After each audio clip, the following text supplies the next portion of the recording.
Hello class, today we're going to be talking about what some might call the greatest and most disturbing graphic novel ever written. It is a story about a son interviewing his father, who is a Holocaust survivor, and the horrific tragedies he and his family had to endure during one of the most brutal and most recent genocides in human history. Moss, or more specifically Moss, A Survivor's Tale Part 1, My Father Bleeds History, is the Pulitzer Prize award-winning graphic novel by Art Spiegelman. It is the first comic book to win the Pulitzer Prize, and what makes this book so important, besides being about the Holocaust, is that the success of Moss had a hand in launching the adult graphic novel genre into the mainstream media. You see, before there even was such a thing as a graphic novel, speech bubbles and large colorful panels were mostly reserved for children's comic books. And around the time Moss was published in 1886, there wasn't a single graphic novel that was so well known amongst the masses, except in maybe underground comic book communities. It wasn't until Moss was published for the first time that the term graphic novel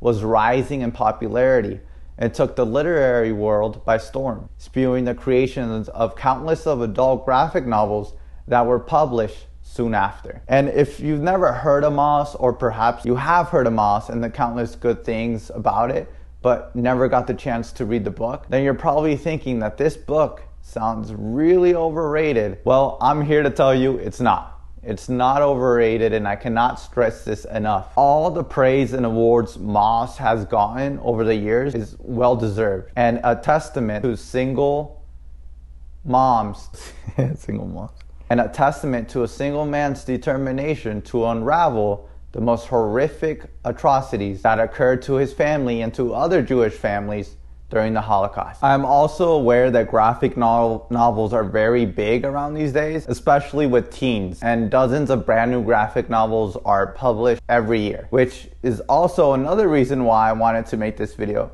Because if you are one of those people who just got into reading comic books or graphic novels, I hope this video inspires you to read Moss, because it really is a good book, and it'll make you laugh, it'll make you cry, and it'll make you fall into a deep depression that will make you wonder if humanity is even worth saving. So if you want to feel like that, go ahead and continue this video. And the reason why I highly recommend this book, for one, is that Moss is banned in several countries across the world for various reasons, like anti-Nazi propaganda laws in certain countries, nude scenes in some panels, and its depiction of real-life atrocities that occurred during World War II. Moss has even been the subject of book burning. And even in the United States, a school district in Tennessee banned Moss for its use of inappropriate language, which honestly should not even be an issue. The issue should be the attempted genocide of millions of people. But apparently, if anybody says a bad word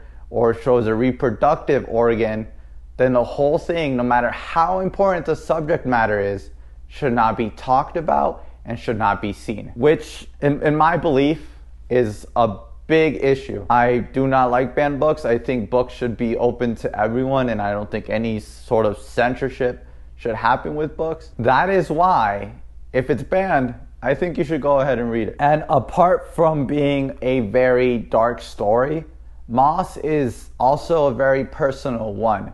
The whole premise of Moss is to not only show the atrocities committed during the Holocaust, but it is about the author's life and how confusing it was for him to grow up knowing that his parents had been through a war, which his parents had only told him was a war. They didn't explain any further, and him coming to terms and realizing just what that war meant, and him placing the timeline of events together almost as if he's some sort of detective investigating a murder that happened decades prior. So if that sounds interesting to you, if you haven't read Moss or even a graphic novel before, then I suggest you exit out of this video, order Moss Part 1 and Part 2 on Amazon, and read both of them before continuing on with this video, as we will be going over the entirety of Part 1 in this video. And while I recommend both Moss 1 and 2, I'm also going to recommend MetaMoss, which was honestly a big help while researching for this video,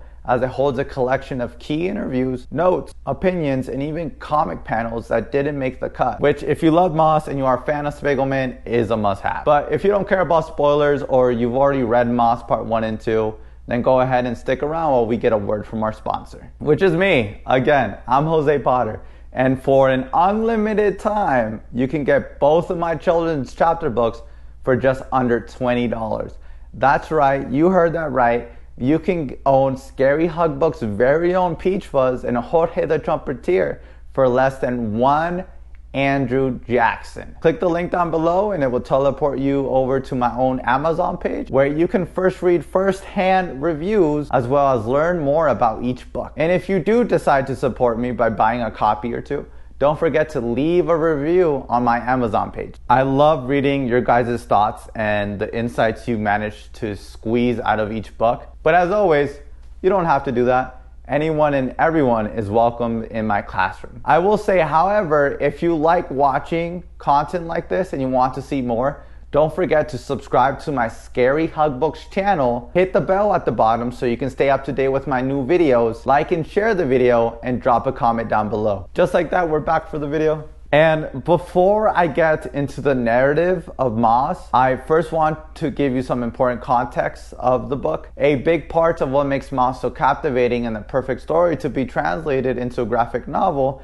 is that almost every character is some type of animal. And what animal varies depending on their race, religion, or nationality. So in the book, Jews are mice, Germans cats, and the Polish are pigs. Simple, right? Well, remember it because it will play a big role later. What I want you to get from this is that Art Spiegelman, the author of Moss, used animals as metaphors. And he mainly was inspired by Nazi propaganda during that time because it would often depict Jewish people as rats. And that is nothing new. This has been done countless of times in wars, mainly to dehumanize the enemy and would make it so that the atrocities committed, especially towards a specific group of minorities, is akin to someone setting up a mousetrap.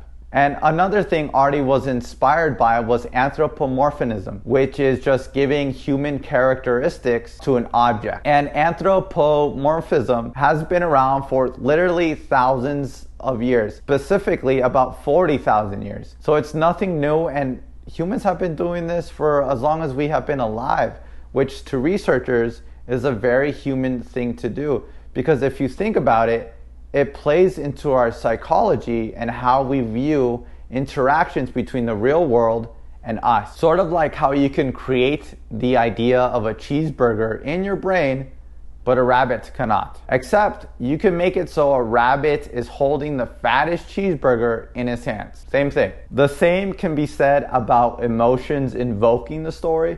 For some reason, and this is why I said the medium of graphic novel was perfect for the story, because the reader is much more interested in the story emotionally just by the fact that some of the characters are mice, cats, and pigs. Artie knew that the story wouldn't be as impactful if everyone was just human, as there wouldn't be any room for interpretation, which is what he wanted.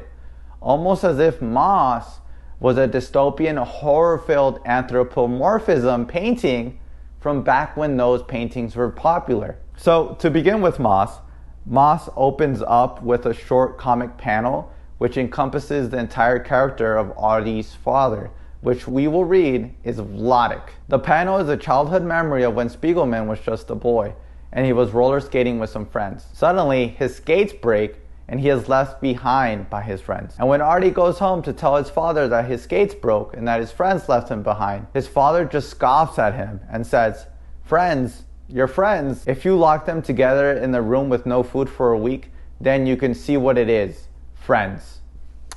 What a great line. And I think what makes it so great is that it separates Artie from his father, because while Artie sees just his skates are broken and he was left behind by his friends, Vladek, Artie's father, sees in his mind what the true meaning of friendship is based, and the reader doesn't know this yet, his experience during the Holocaust. Which makes the last line haunting, because if you didn't know you were reading Moss, or you didn't know who the characters were, then you would be thinking, what on earth did this father go through to be saying that to his son? And these sorts of brazen one-liners are everywhere in this book, and a majority of them are said by none other than Vladik himself. And to give you guys a heads up, Artie's father, Vladik, speaks in broken English, which only adds to the realism of the book. This panel alone is a perfect way to start the novel because it makes you curious and eager to see what's to come, especially if you're considering the first part in Moss is titled My Father Bleeds History. The subtitle, My Father Bleeds History, is interesting because considering the opening I just summarized, why not open the book with a scene during the Holocaust or the atrocities committed in the concentration camps during World War II? Why would Art Spiegelman open his graphic novel about the Holocaust with an interaction with his father decades after the Second World War was over? It's because, just like the title suggests, his father bleeds history. And ultimately, Moss is about a son and the interactions he has with his father, who is a first-hand survivor of the Holocaust. On the surface, that's what Moss boils down to. And we're going to see in a minute just how deep things can get. Starting with chapter 1, The Sheik, which is a direct reference to the 1921 movie, The Sheik. In the chapter, Spiegelman's dad, Vladik, mentions that people always told him that he looked a lot like the star of The Sheik, who at the time was Italian actor Rudolph Valentino. And this just wasn't brought out of nowhere. You see, Vladik was quite a ladies' man, and at the very least, he was attractive enough for women to want to pursue him. And it's not long after sleeping on and off with another woman that he meets Anja, who would later be his wife and the mother of their children. We also get to meet Anja's parents, who are very, very wealthy. And all of this happened before the Second World War even started. So the whole point of this chapter is to show Vladik his past, as well as to show the humanity of it all. And at the end of the chapter, as Artie is interviewing his dad and getting all the information out of him, Vladik tells Artie not to include the woman he had been sleeping on and off with before meeting Anja, because it has nothing to do with Hitler and it has nothing to do with the Holocaust. But Artie argues that it is those human experiences that humanize Vladik and make the whole graphic novel relatable and that much more heartbreaking. So in other words, if Art goes against his father's wishes to not include his romantic past and ultimately decides to include it into the story, which is just, it's so good, because not only is the narrative being unfolded before our very eyes, but there is also this weird underlying tension between Vladik and his son, which brings up an interesting dynamic because Artie has no idea what happened during the war. And it's not like Artie is a child or a teenager or anything like that. At this point in his life, Artie is a grown adult doing interviewing sessions with his father to try to piece together everything that happened in his parents' lives before he was even born.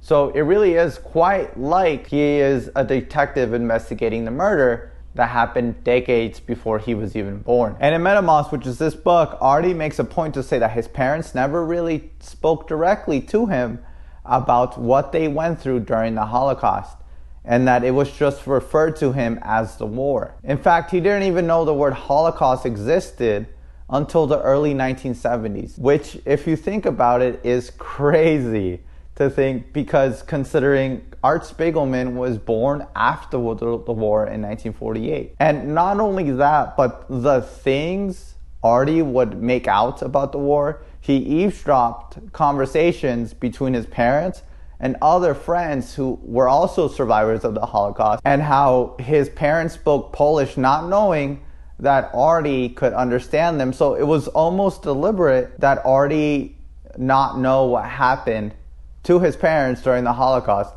either in a way to protect him from all the atrocities that happened, or not to remind themselves of the trauma they endured. Either way, horrific stuff, and a very, very challenging decision to make as a parent. But it wasn't until Artie was a little bit older and he began to ask questions, to which his father responded, "It is your birthright to know what happened." Again, this part is not in Moss. This is a behind the scenes interview after Moss was published. This and a whole lot more interesting stuff is in MetaMosk, which I will be using as a research tool throughout part 1 and part 2 of my videos. And after learning about Vladik's past and noting the underlying tension between Vladik and Artie, we move on with chapter 2, which is titled The Honeymoon. So in this chapter, a quick way to sum it up is that Anja and Vladik get married and have their first son, Raicheyu. Now, Raicheyu is an important character. I want you to remember him because of some points I want to make later. I don't want to reveal them now since I haven't set up the groundwork for that yet. But what I will tell you right away is that we learned from Vladik that Raicheyu did not survive the war. We're not told what happened to Raicheyu just yet, but he plays a big interest within the family, specifically when the family has to make drastic decisions as the war carries on. And chapter 3 is called The Honeymoon because soon after Raicheyu is born, Anja falls into a state of depression. Worried, Anja's family decides to send her and Valak to a sanitarium for 3 months so that Anja could take a break from all the stresses of being a new mother and regain her strength. And it works. But once they're in a train that takes them to the sanitarium, they spot a Nazi flag from their seats. And this, as Vladik says, is the first time he sees the swastika with his very own eyes. And from here, they tell stories of their friends and relatives being victims of hate crimes and the growing hate towards Jewish people that was going around in the early stages of the Holocaust. To which one of them responds, "Let's hope those Nazi gangsters get thrown out of power." And another says, eerily foreshadowing what's to come, "Just pray that they don't start a war." And after Anja and Vladik return from their 3-month honeymoon at the sanitarium, business is booming and the family is well off. So much in fact that they can afford a Polish governess, which, if you don't know what a governess is, it's just someone in a household whose responsibility is to teach children the basic manners and things like that. So kind of like a babysitter or like a nanny. But as things are starting to look good and Anja is showing no longer any signs of depression, the hatred towards Jews continues to grow within the town as riots become more constant and people start getting murdered. And in this scene, the Polish governess makes a comment that it's those nasty Nazis wreaking havoc in town, to which Anja responds that the Polish are no different, which hurts the governess because she is Polish and she thinks of the Spiegelmans as her family. And in the end, Anja apologizes and says that she didn't mean her. And this interaction is very important because after World War I, Hitler and lots of other important figures in Germany were very quick to blame Jewish people and other minority groups for Germany losing the war, which is what lit the fire for the prosecution of Jewish people to start. And ultimately, it was a blame game and a way for Hitler to reduce the humanity in human beings so that they may be subject to injustices and violent crimes without anyone ever blinking an eye, just by the lame notion that they deserved it. So it's just interesting that Anja would show her own prejudice towards her own governess, even though she clearly trusted her with her own children.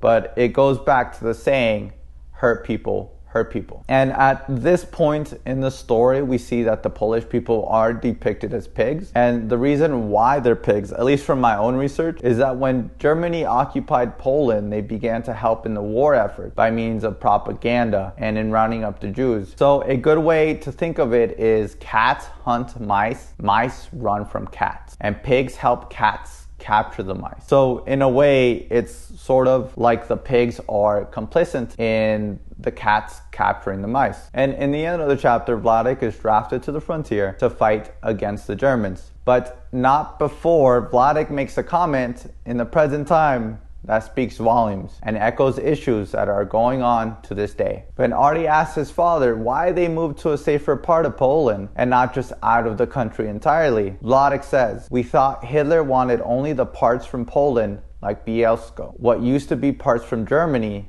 before the First World War," which was also Russia's excuse for invading Ukraine back in 2022, as Ukraine was once part of Russia. So it's like that saying, history repeats itself. But with that, it brings us to an end on chapter 2. And something I want to mention, which I haven't mentioned yet, is that throughout Artie's interview sessions with his father, Vladik interrupts the story several times and for a variety of reasons, either to add a comment or to just do basic stuff like take his pills or exercise. Well, things come to a head with the beginning of chapter 3, which is titled Prisoner of War. So, to recap so far, chapter 1, titled The Sheik, is about Vladik's past and meeting Anja. And chapter 2, which is titled The Honeymoon, it's about Anja and Vladik's 3-month stay in the sanitarium. And it ends with Vladik being recruited to the front lines to fight against Germany.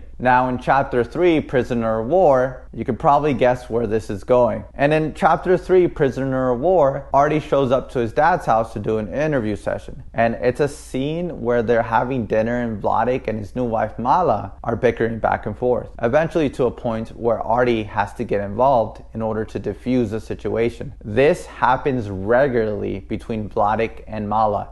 And it's an uncomfortable situation for Artie to be in whenever it happens. Because as it happens throughout the entire graphic novel, he seems to be caught in the middle of whatever feud they're having that day. But I think this is important because it makes a point in the novel that Artie doesn't judge their constant fighting. And don't get me wrong, it does bother him and stresses him out a little bit. But it's almost as if he is tolerating it. And for that reason, I think it's because of the simple fact that he knows how his father is. Remember, this is a book about a son's relationship with his father. You see, one thing Spiegelman wanted to get across in Maus was the ambiguity of relationships within the novel. One of them, as you probably already know and can tell from reading Maus, is the relationship between Vladik and his son, Artie. Is Artie being insensitive to his father? Does Vladik have a good relationship with his son? Is Mala a good emotional presence for Vladik? These questions and more are left unanswered on purpose, and it is up to the reader to make their own assumption based on the information that they're given.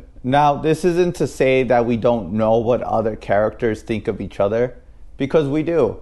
Artie thinks of his father as a sort of authoritarian figure. Vladik thinks of Artie as unwise and not dependable, while Vladik thinks of Mala as a woman who only wants him for his money, and Mala thinks of Vladik as a cheapskate. All of these examples can be found in the context of their actions and can be read in between the lines of the words. Or if you have met Maus, you already know what they're thinking about each other. So I want you to keep that in mind whenever there is fighting between any of the characters in the book, because like a lot of families in the real world, it can get pretty nasty whenever there's fighting or bickering between family members. And there is a lot of ambiguity in people's actions. I'm hoping I'm saying that word right, ambiguity. It does not sound right. And I believe this is what makes the book even more real. And it's made even more real and daunting with the Holocaust looming in the background. Now, to talk about the elephant in the room, which I probably should have mentioned at the beginning of the chapter, is that during the time the interviews are taking place, which is like early 1980s, Anja is dead. And we don't know what happened to her just yet. We just know that Vladik has remarried, and that girl who he marries is Mala, who he thinks only wants him for his money.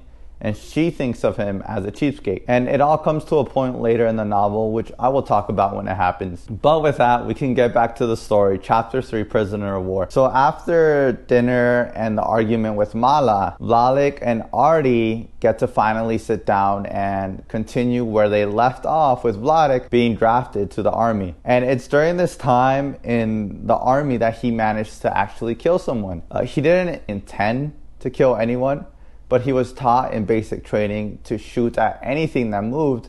And it so happens to be that right in front of Vladik, there was a bush that was moving, so he shot at it, revealing a German soldier with branches and foliage all over his body. Hours later, Vladik and some of his soldiers that he was with would be captured by the Germans. And when a German confronted Vladik about his gun, which was still warm, meaning he had been using the weapon, Vladik responds in German, because he knows German, that he was ordered to shoot, but that he was only shooting in the air, which was quick thinking on Vladik's part, and quite frankly, probably saved his life in the end. And when the German soldiers were rounding up the prisoners of war, one German soldier saw Vladik going over the river and asked what he was doing, to which Vladik responded, "I thought I saw a body over here." And indeed, there was a body there. It was the dead body of the German soldier Vladik had shot and killed. The soldier's name was John, and Vladik ambiguously says to himself, "Well, at least I did something." Now, whether you think that something was shooting and killing a German soldier or revealing the location of one of their dead,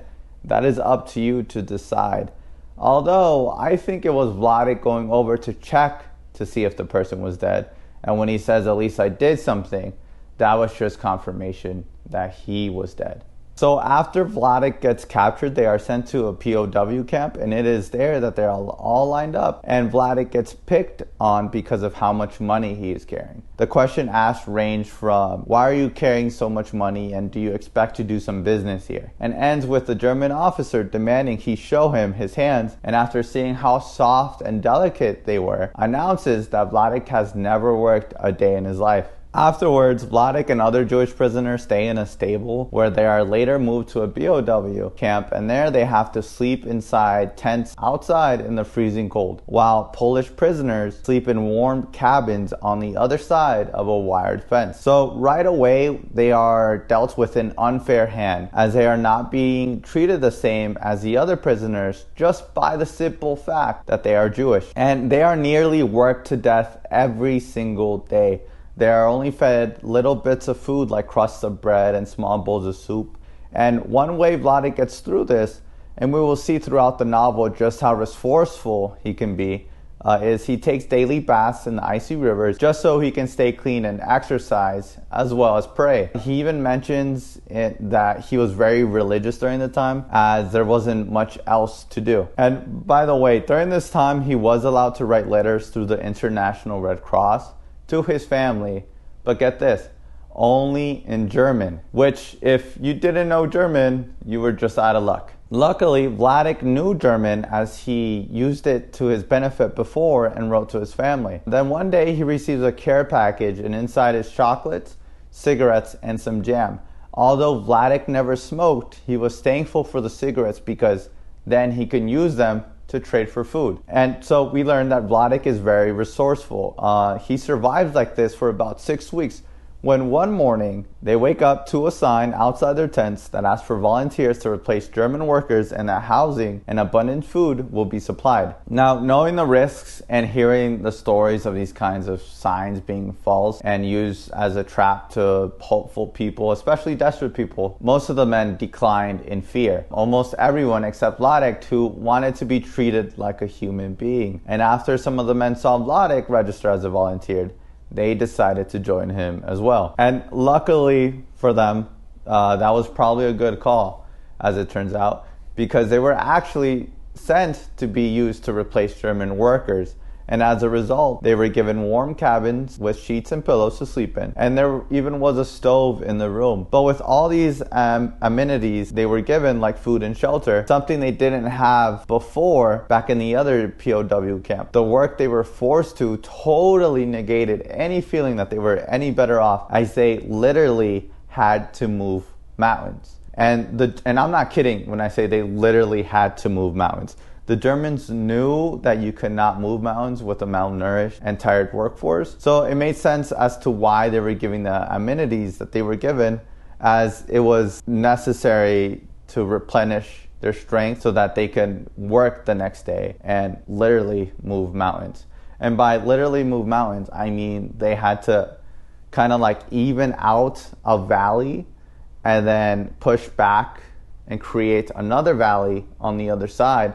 So that way the Germans, in case anything happens, they had a line of defense. The work was so hard, in fact, that some of the soldiers decided it was better to go back to the other POW camp to freeze and starve. And right after this, something weird happens. Vladik, and stay with me, gets a vision while sleeping from his dead grandfather telling him that he will get out of this entire situation free on the day of Parshas Truma. And as Vladik explains to Artie, Parshas Truma happens once a week out of the year. And it's when they read a section from the Torah. And what's so cool about it is just how the dead grandfather is portrayed. It's just completely surreal. It gives me an identity crisis because of how absolutely creepy it is. Because he is so unrecognizable to me. I can't tell if he is a mouse or a human, or he has like crazy curly hair and one giant hand that is very detailed, almost reminded me of the hand of God in Da Vinci's creation of Adam. And when I read Metamorphs, I learned that I was meant to have that reaction, as Spiegelman intended to present Vladik's dead grandfather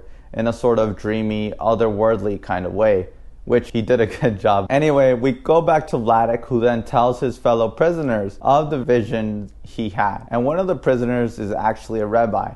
And he says that Parshas Truma is 3 months away. So, according to Vladik, they will be free 3 months from now, which is a year if you are in a POW camp. Nonetheless, they were pretty hopeful about it. If you've been following along, you'll see that throughout Vladik's time at the camp, some of the prisoners look at Vladik as a sort of, I don't want to say leader, but as a sort of guide for what they should do. And they thought very highly of Vladik because, for one, he spoke German. 2, he was very resourceful. 3, he had very good common sense and did things that were always better for himself in a situation. Like when he registered as a volunteer, ended up in a warm cabin with some food, albeit he had to do a lot of hard work, but he still believed it was a much better decision than the alternative of freezing or starving to death. And I believe the prisoners, especially the prisoners around him, saw this in Vladik and figured he could probably be the one to figure out a way out. And you would not believe the look on their faces when they realized that they were being released on the exact Saturday of Parshas Truma, fulfilling Vladik's vision. So if they didn't think of Vladik as a sort of prophet then, they definitely do now. Now, the story switches back to the present where Vladik assures to Artie that this was true. And even more bizarre, Vladik checked the calendar and it was the exact same Parsha on the week that he got married to Anja. And that it was the same Parsha Artie was born. And the same Parsha Artie sang at his bar mitzvah. And so as they're leaving the camp, Vladik and the rest of the prisoners board the train. And while Vladik is expecting to go to Sosnowiec, he comes to the horrible realization that the train is passing his hometown. And so he ends up in Lublin, where they sit at another camp. And why he wasn't sent to Sosnowiec is very important because at the time, Poland was split. And there was a section that was annexed to Germany, and there was a section that was called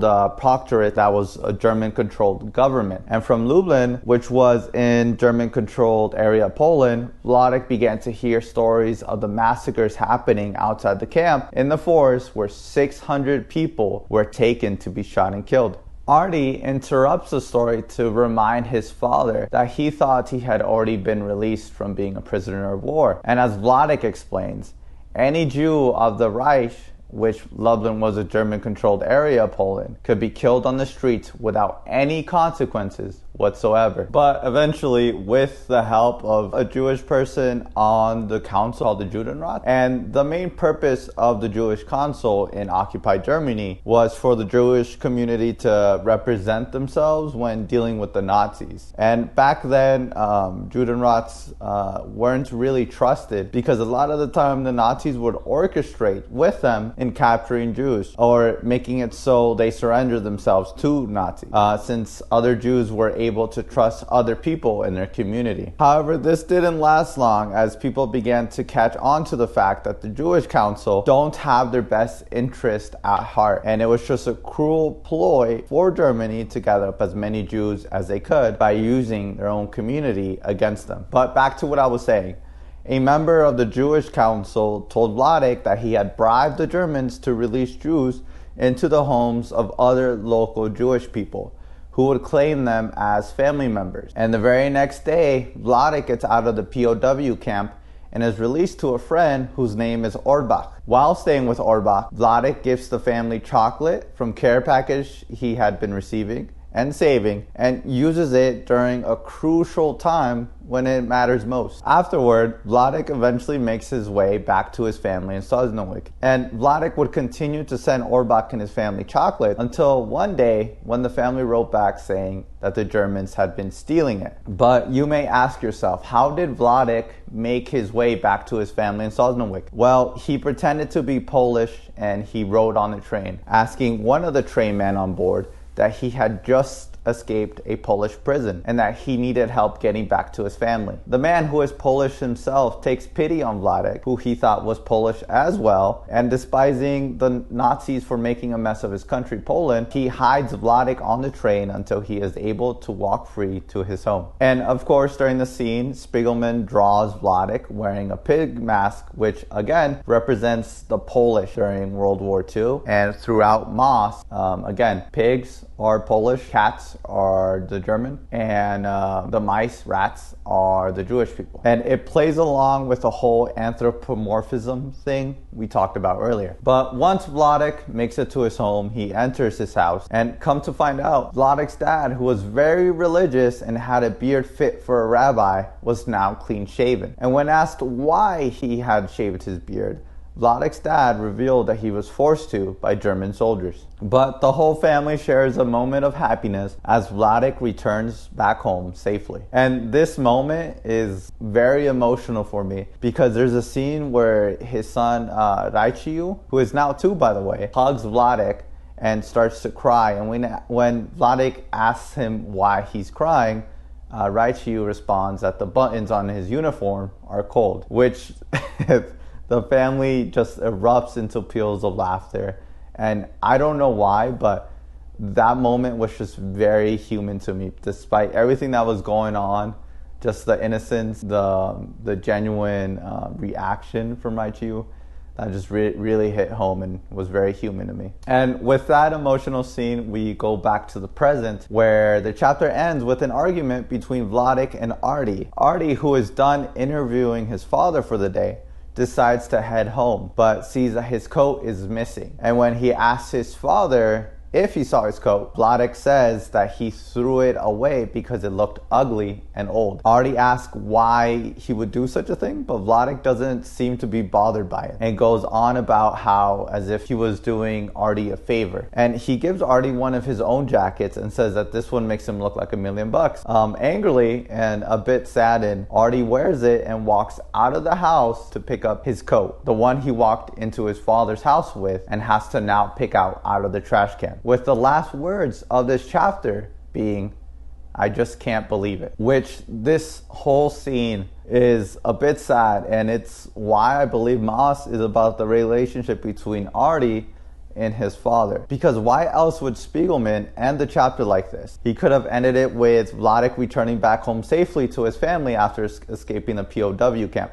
But he didn't, because I think that would deter away from what he wants the reader to take away from this. And what I think Spiegelman wants the reader to take away from this is that his father is human, who has endured a lot, yes, flaws and all, just like every other character, flaws is pointed out as well. Spiegelman doesn't want you to think of Vladek as some sort of hero. Although he was brave and cunning and would always think on his feet, Artie wants you to think of his father the same way he saw him and experienced the character that was Vladek in the most genuine and human way possible. So even though it is a bit sad and a bit disappointing to read, it's really what happened, and it's really how Vladek made Artie feel. Again, Moss is about a son's relationship with his father. And after chapter 2, we have chapter 3, which is titled The News Titans, which is a reference to the growing pressure the Jewish community is facing in response to the Nazi presence in the town of Sosnowiec. Remember, just because Vladek is back home and he's with his family does not mean he's safe. He and his family are still in German-occupied Poland. And right when he gets home, Vladek gets news that a tile factory he built with the help of his father-in-law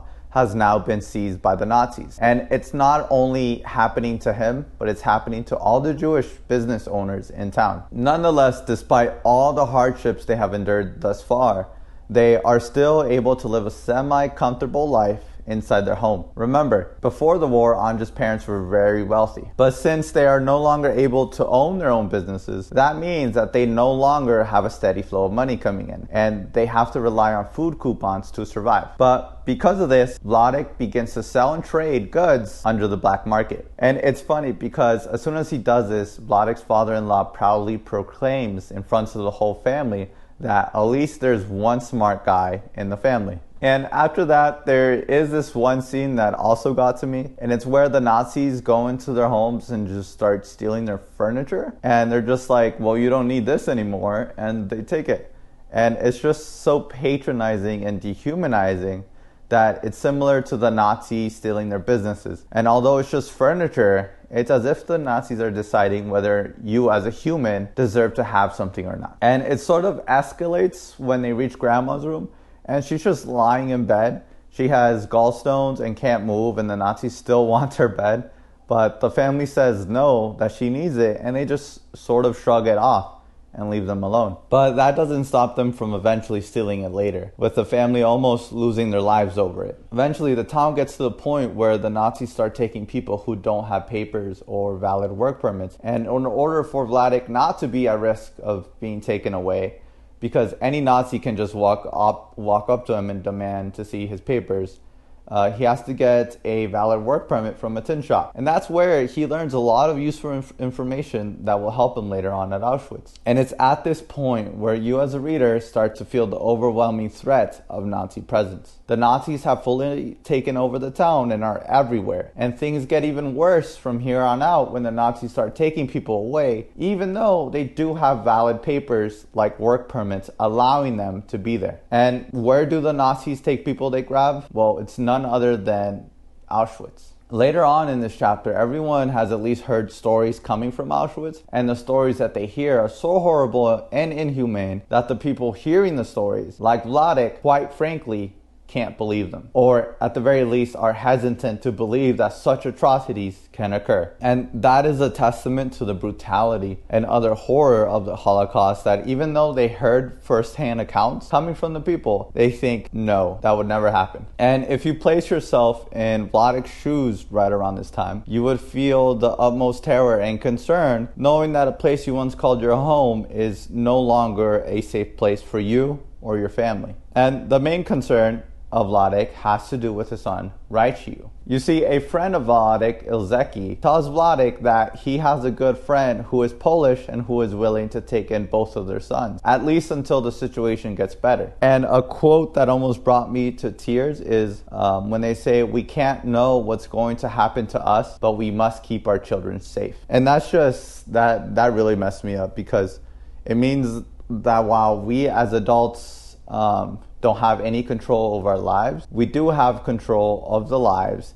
that depend on us, like our children. And I think that's beautiful, and it's definitely a universal truth, because ever since humans have been on Earth, there have been countless of atrocities committed, as well as parents who are always looking for the best interests of their children, even if it means doing something drastic like sending them off to complete strangers. Later that night, when Vladek gets home, he shares with his wife and family the idea of sending Raichu to a place that he believes is a much safer place in the situation they're currently in, to which Vladek's family immediately shoots the idea down. And Anja says in very bold letters, I will never give up my baby. Never. And it is here that Vladek interjects once again to tell Artie that Ilzeki and his wife didn't make it out of the war, and that Ilzeki's son did survive the war, but his son Raichu didn't. And he tells Artie that a year after Vladek spoke with his family about sending Raichu away, that they did eventually make that decision to send him to hide with another family, but that he would not survive. Vladek continues telling the story about what happened to Raichu, but Artie quickly interrupts him and tells him that he is going too far ahead. And I know this is kind of a cliffhanger, but I promise we will learn about what happened to Raichu more later. So then Vladek continues his story in chronological order and talks about how all the Jewish people had to be relocated to another section of the town. And in their household of 12, instead of living in a big house, where they were living before, they now had to share 2 rooms. And a couple months after that, Vladek gets news that a friend and his son who he did business with in the black market, were both arrested and hanged so that they could make an example of what happens when someone deals in the black market. Vladik was absolutely terrified that he was going to be caught, because that would certainly mean a death sentence for him. And most of the times, people who were arrested and who were caught, eventually they would rat out other people, and then those people would be hanged as well. But fortunately for Vladik, that never happened. And it makes Vladik so emotional while recounting the story in present time that he begins to start crying. And not only that, he begins to start crying from his false eye, which I didn't even know that could happen, but it makes sense because I'm sure your teardrop pouch is not connected to your eyeball. This is also the time where Vladik reveals to Artie that Anja, his mother, would write in her diary while all of this was happening, making Anja's diary a valuable and key piece of information that Artie can use to piece together everything that happened. But when Artie asks where his mother's diary is, Vladik quickly switches the subject, and they continue. Remember Anja's diary, because this whole plot line will be unraveled by the end of this video. Eventually, the family gets another notice from the Nazis that the Jewish people over 70 years old will be relocated to a community that is better fit to take care of the elderly. And the whole wording is just eerie because the notice makes it seem as if they're going to be sent to a retirement community where their needs will be met and they'll be well taken care of. But unfortunately and sadly, it was mostly just Auschwitz. And the family, knowing that this is most likely a trap, and recognizing that they have been together ever since the beginning, they decide to hide the grandparents behind a false wall in a storage shed. And when the Jewish police check in with the family, since their records show that elderly people are still living there, Vladik's father-in-law made the excuse that they had fled without a word a couple months back. And notice that I said Jewish police because Artie was just as shocked to hear that word. And Vladik explains to him that it was Jewish people who believed that if they gave the Germans what they wanted, then they could perhaps save the rest of the Jews and possibly save themselves and their family. So horrible and tragic situations all around. But the Jewish people suddenly return and take Vladik's father-in-law, who then writes to the family a letter saying that if they don't forfeit the grandparents, then they will take the rest of the family away. And this is what happens. The family is forced to turn in the grandparents who think they are going to that retirement community. But as Vladik reveals, they went straight to the gas chambers in Auschwitz. And this is where, for the first time in the story, they hear stories about Auschwitz. And as more and more atrocities occur, especially near the end of the war, they begin to see far worse stuff than they have originally heard about. A few months after what happened with the grandparents, every Jewish person in Sosnowiec is told to report to the Dindt Stadium, which is just this big stadium in the middle of the town. And with that news, everyone is worried and they say things like, "I'm not going, it's a Nazi trap," and our Jewish community is helping those murderers, which is the Jewish people on the Jewish Council. And God knows what will happen to us at the stadium. But I think Vladik sums it up perfectly to Artie. He says, to go, it was no good. But to not go, it was also no good. And in the end, the whole family decides to go, along with Anja, Vladik, and Anja's parents, who all get their stamps on their passports and are told to line up on the right side of the stadium with the others. Meanwhile, Fela, Vladik's sister, doesn't get a stamp and is told to go to the left side of the stadium with her 4 children. And that's when Vladik's father makes the heartbreaking decision to join Fela on the other side. Tragically, everyone who got stamped on the right side were told to go back to their homes, while everyone on the left side of the stadium were never seen or heard from again. And we will talk about those fates later because we do get some resolution on what just might have happened, but it's heartbreaking nonetheless. In total, Vladik estimates that around 25,000 to 30,000 Jewish people showed up to the stadium, and only maybe 10,000 Jewish people remained in Sosnowiec. Again, those 10,000 people got their stamps and were told to go back to their homes. And we switch back to the present for the last pages of this chapter, where Mala reveals that her family was also in the stadium and that they didn't get a stamp as well. And we learn from her that her parents would eventually be killed in Auschwitz, leaving us to wonder if Vladik's family suffered the same fate. And with that piece of information, determined to find his mother's diary, Artie looks for it in a bookshelf, and he and Mala talk over how Vladik is a bit of a hoarder, especially since he's saving things like menus from restaurants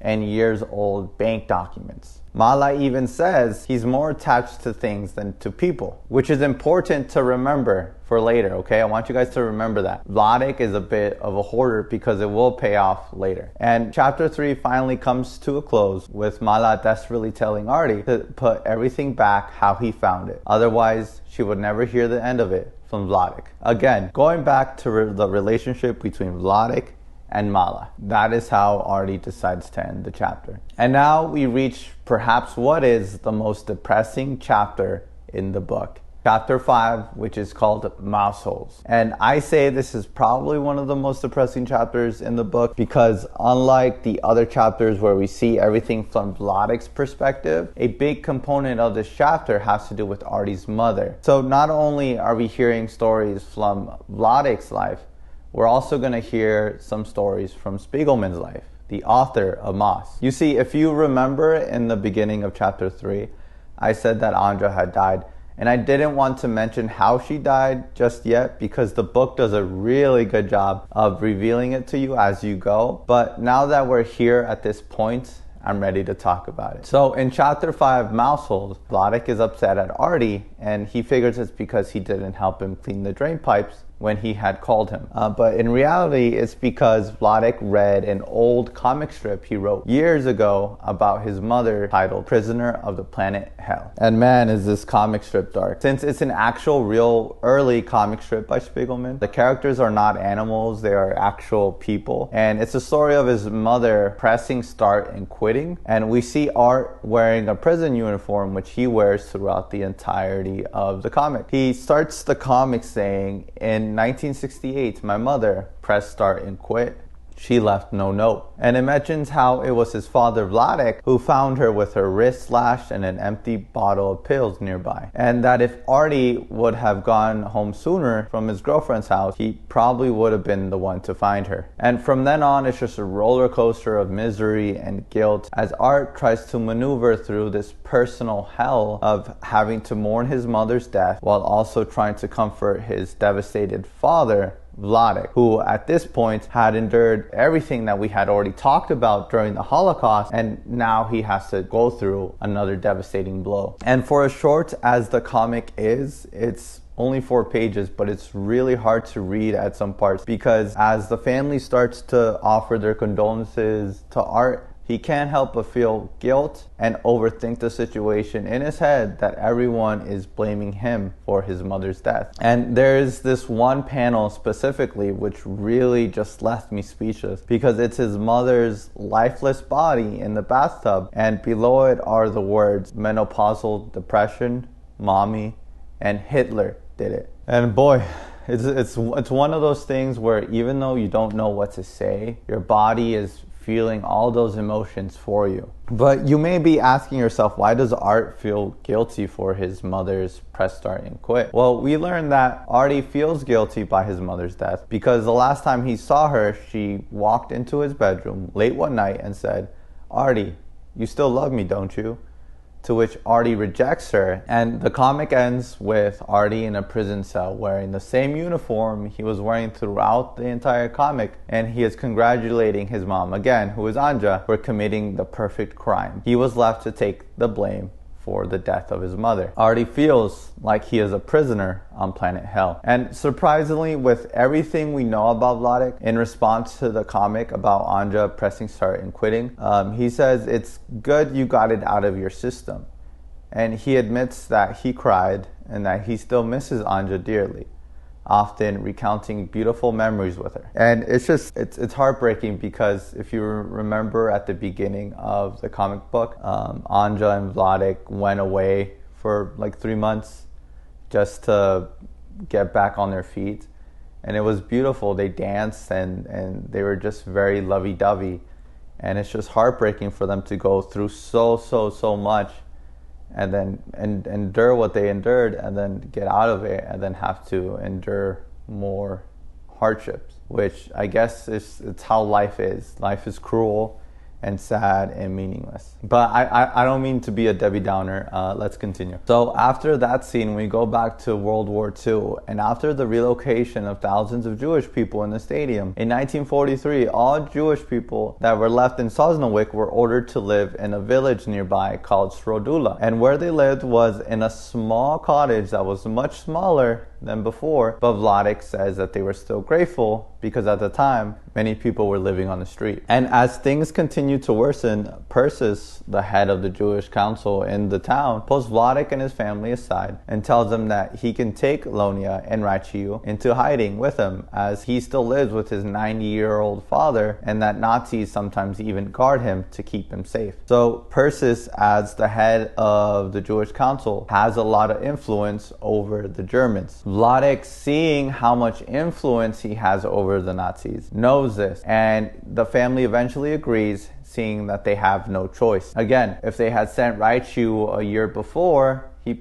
probably would have been alive, as the other child that would have been with him survived the war. But afterwards, whenever things get worse in Srodula, they say to themselves, thank God the kids are safe with Persis, as a way to sort of affirm to themselves that they made the right decision. For example, one spring, the Nazis came to Srodula, taking children, some of who were only 2 or 3 years old, to Auschwitz. And as they took them, so many of the kids were crying and screaming, until one Nazi grabbed the kid by the legs and swung him against the wall.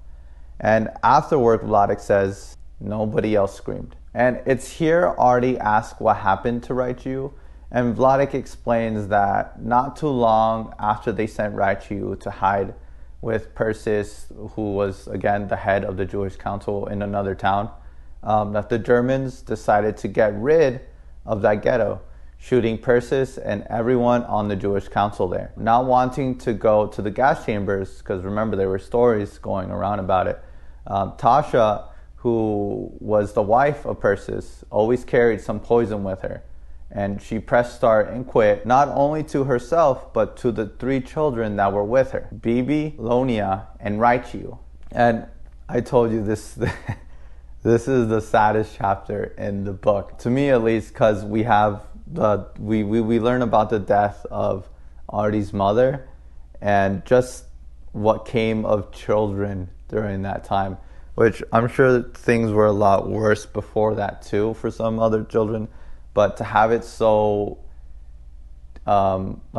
detailed and specific, and you actually see the comic panels, which I can't show here for obvious reasons, it's heartbreaking. It's heartbreaking stuff, and it should never happen again at all. And it's just made even more heartbreaking because even though we knew Raichiu wasn't going to survive the war, because Vladek told us from the very beginning that he wasn't going to, we didn't know how it was going to happen.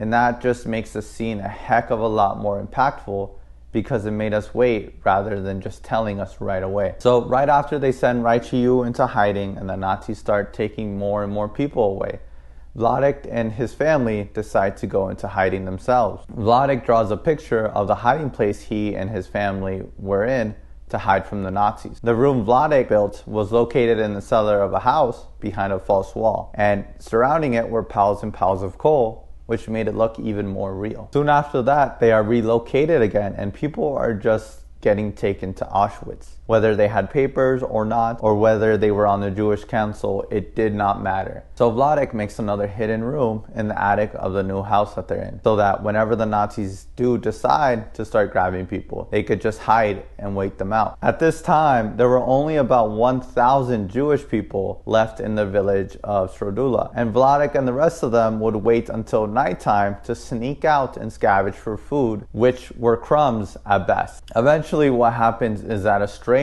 comes across them and tells them that he needs help. He has a family and a baby who is starving. Taking pity on them, they decide to give the man some food, and he goes on his way. But the very next day, the Gestapo, which is the secret police, they show up because the stranger that they gave food to was actually an informant. So they are taken to a building where they wait for transportation to be taken to Auschwitz. And it is while waiting that Vladek spots his cousin, Jakov. Vladek tells Jacob for help, but Jacob says that there isn't much he can do. At least not until Vladek starts showing him a watch and other valuables that he carries with him for situations exactly like this. And it's then that Jacob decides to help them, and he tells Vladek to wait for Haskell, who is another cousin of theirs. So the only reason Jakov is even helping his cousin Vladek and his family is because he'll be getting paid to help him. Artie asked Vladek if Jacob would have still helped them if he knew they couldn't pay him, to which Vladek laughs and says, "Ha! You don't understand. At that time, it wasn't families. It was everybody to take care for themselves," which is just wow. It's a depressing reality, and it harkens back to the beginning of Moss, where Artie has that situation with his friends, and Vladek laughs at him and says, "What friends?" It's depressing. It really is depressing. But the very next day, Anja and Vladek escape with the help of Haskell. But before Vladek leaves, Anja's parents, who are still stuck there in the building, give Vladek all their valuables, including a gold watch and a diamond, and beg Vladek to convince Haskell to help them escape as well. So far, the only people who are escaping are Vladek and Anja. Anja's parents are still there. Remember, they're very wealthy people. So Vladek talks to Haskell, and Haskell accepts the payment from Anja's parents. But even though they paid, Haskell never ends up helping them in the end. Vladek describes the scene of vans coming to pick up everyone from the building to take them to Auschwitz. And he says, "Anja and I saw her father at the window. He was tearing his hair and crying." And that, even though he was a millionaire, it didn't save his life. Anja and Vladek are then taken back to Shordula, where Vladek works various jobs around the ghetto. One of them was resoling boots. And ironically, Haskell arranges that the man who turned Vladek's family in, who was an informant and who was the man Vladek's family took pity in, well, even though he was working with the German police, Haskell, who's chief of the Jewish Council, has him killed. And guess who gets to bury him? Vladek. And Vladek reveals Haskell ends up surviving the war, and that Vladek sends him care packages every now and then. When Artie asks why, considering Haskell wouldn't have helped him to begin with if they couldn't pay, Vladek tells about an encounter with a trigger-happy Nazi called the Shooter, who is known to kill a Jew every day just for fun. And upon looking at Vladek's papers, sees that he's part of the Spiegelman family, and sends Vladek on his way before telling him to give Haskell his regards. So in a way, Vladek was appreciative of Haskell's influence over the Germans, as it most likely saved his life that day. But by the end of 1943, vans come in every Wednesday to take more people from Shordula to Auschwitz. Fearing they will be next, Milok takes Vladek to a shoe shop and takes him through a hidden tunnel of shoes. And at the end of this hidden tunnel of shoes is a hidden bunker. But once Anja and Vladek tell Lolek about it, Lolek, who is Vladek's brother-in-law, says forget it because he doesn't want to hide anymore.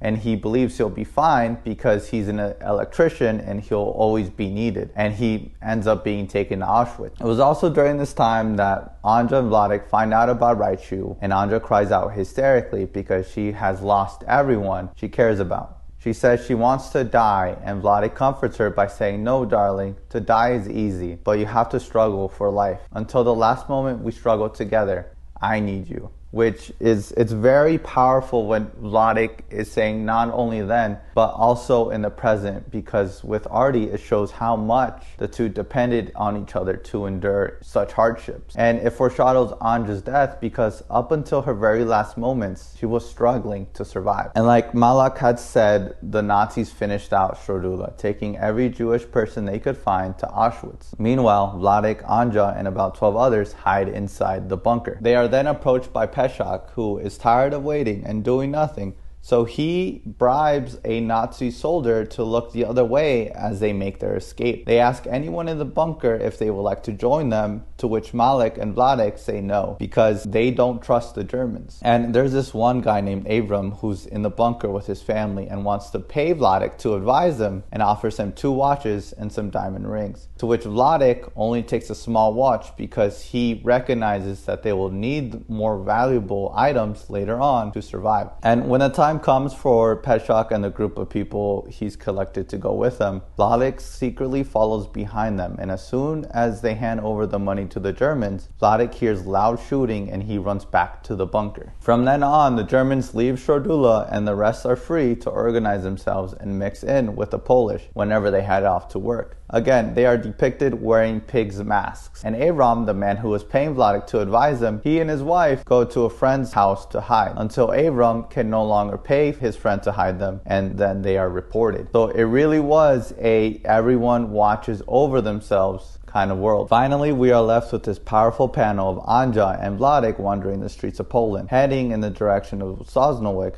but unsure where to go. For the last pages of this chapter, it switches back to the present, with Vladek taking Artie to the bank to give him a key to a safety box so that in case anything happens to him, Artie can come here and take ownership of his father's possessions and not Mala. He then goes into a rant about how Mala made him change his will and how she only wants him for his money, and Vladek asks himself why he's ever remarried, and he begins to cry out Anja's name right there at the bank. And that is the end of chapter 5. The sixth and final chapter of Moss Part 1, My Father Bleeds History, is titled Mousetrap. And this is where things, at least regarding with Artie, pretty much come to a head. Right away, the chapter opens up with Artie consoling Mala, who is at her wit's end with Vladek, because he is very cheap and doesn't want to use any of his money to go and buy her stockings at the very least, and that she has to use her own money, so she might as well be getting paid as a maid, because at least they get paid a good wage. And Artie agrees with Mala. He shares his own experiences growing up and eating school supplies and new clothes, and Anja, his mother, would have to plead and argue with Vladek for it. In fact, Artie used to think that the war made Vladek the way that he is, but Mala scoffs and says, I went through the camps, all of our friends went through the camps.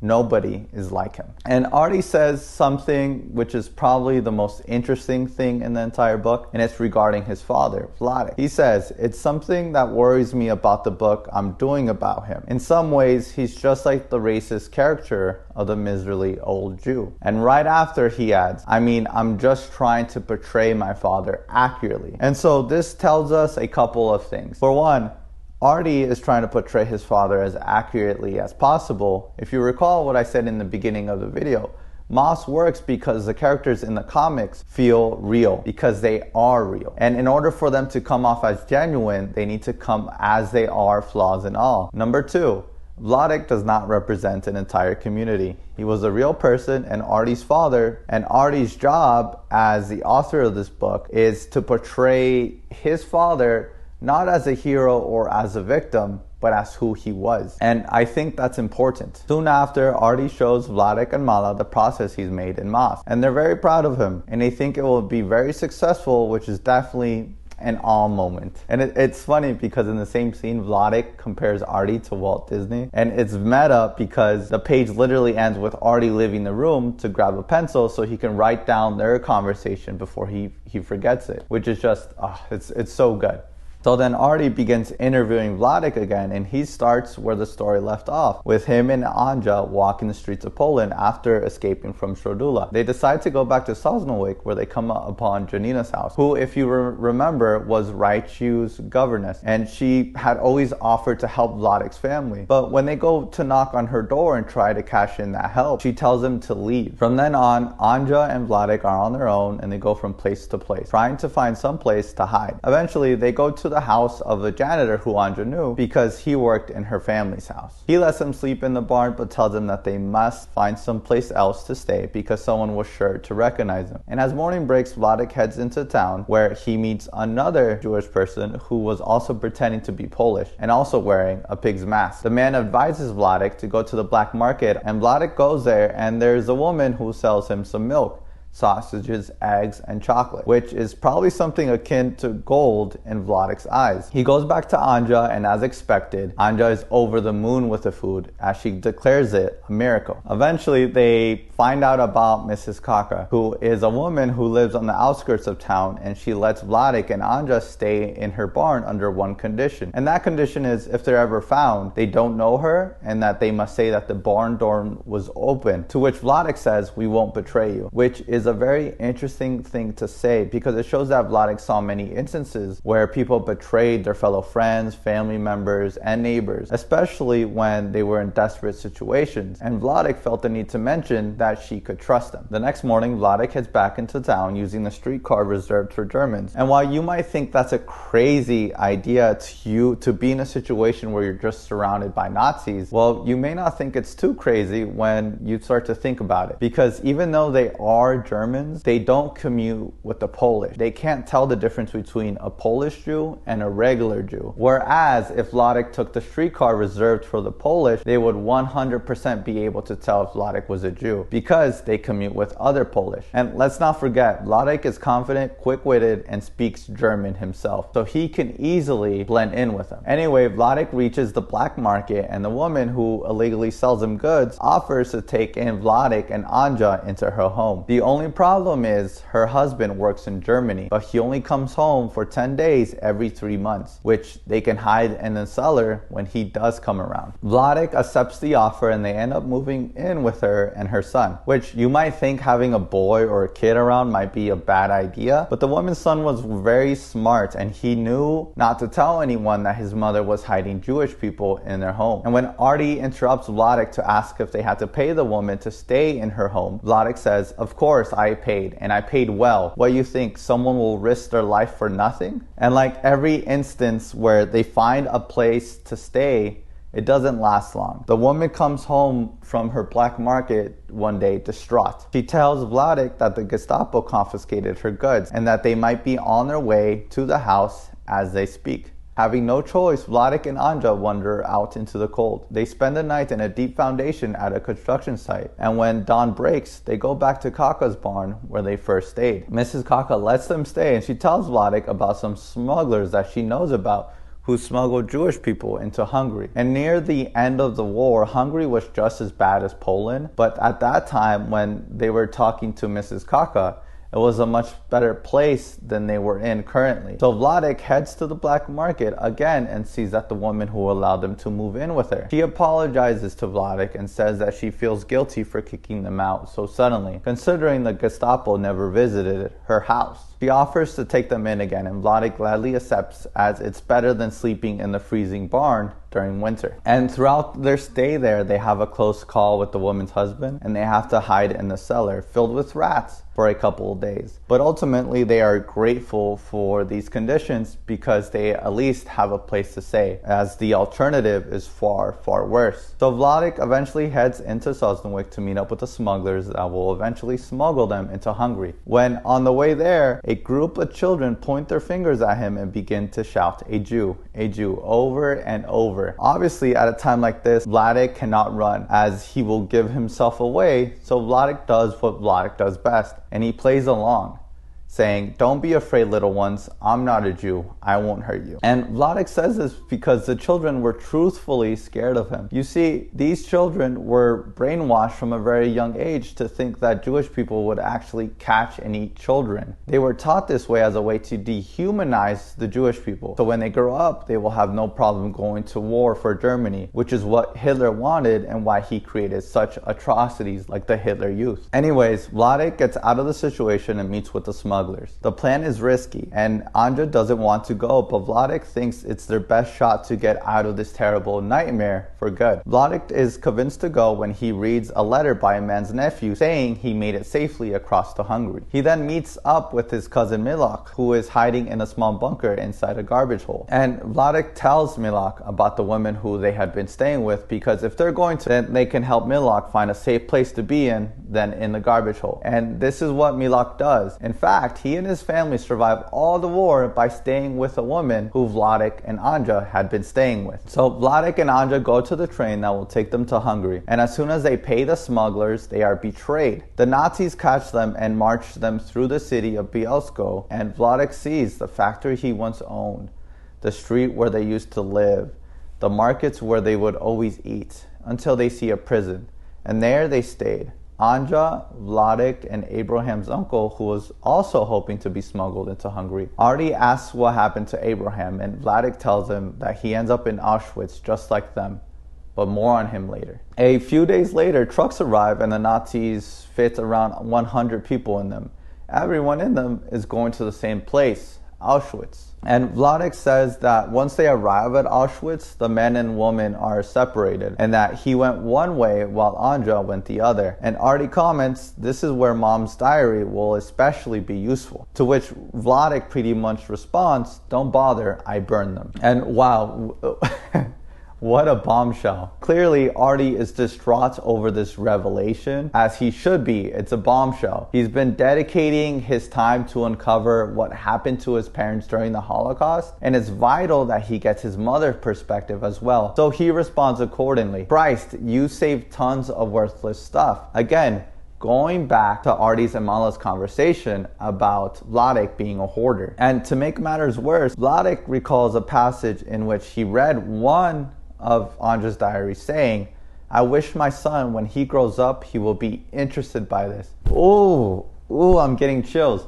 So not only did Vladek throw away Anja's diaries, but before he burned them, he read a passage from one of her diaries that says, I wish my son, when he grows up, he will be interested by this. Which is just, I can't help but feel for Artie. And this just makes Artie angrier. And he just goes off on his father. He's cussing and balling his fists at Vladek, even going as far as to call him a murderer. But eventually, Artie calms down as he hears his father talk about how depressed he was, and that after the tragedy that happened with his mother, Anja, it just hurt carrying all those diaries around. So he just let them go. And in an attempt to save the mood, Vladek invites Artie for some coffee, to which Artie says no thank you, and goes about his way, but not before the graphic novel comes to a close with the last word coming from Artie, as he calls his father a murderer one last time. And that, class, is Moss Part 1, My Father Bleeds History. Like I said earlier, Vladek's constant mention of being a hoarder pays off here. In fact, a lot of stuff pays off in the last 2 or so chapters of the book, like Raichu and Mala, when she talks about Vladek and his issues. Like it's almost wrapped up in a pretty bow, and it's done intentionally because Spiegelman could have given us all this information earlier, but he knew this way would be much more impactful. And to end part 1 with Artie calling his father a murderer is just, it's so good, because Moss is really about Artie's relationship with his father. He sees his father as a sort of answer to a question he has been asking himself his entire childhood. Like, what was the war? What happened during the Holocaust? What even was the Holocaust? All these answers he didn't know, even less the questions. So when Artie grows up to be an artist who uses his art as a way to communicate his thoughts and feelings, like for example, the early comic strip about his mother, he's going to start asking questions. And to who is he asking these questions to? Well, the man who bleeds history, his father, depicted as he was, all flaws and all. And like the title of this book suggests, if Artie's father bleeds history, then Artie, the creator Moss, bleeds answers as he tries to get every answer about what happened to his parents during the Holocaust. And the only thing I can compare Moss to is that it's like someone investigating a murder, except this murder happened before the investigator was even born. That might sound dumb, I don't know, I'm just a YouTuber. But if you managed to stick around for so long, I just want to thank you for watching. I will make a video on Moss Part 2 sometimes in the future.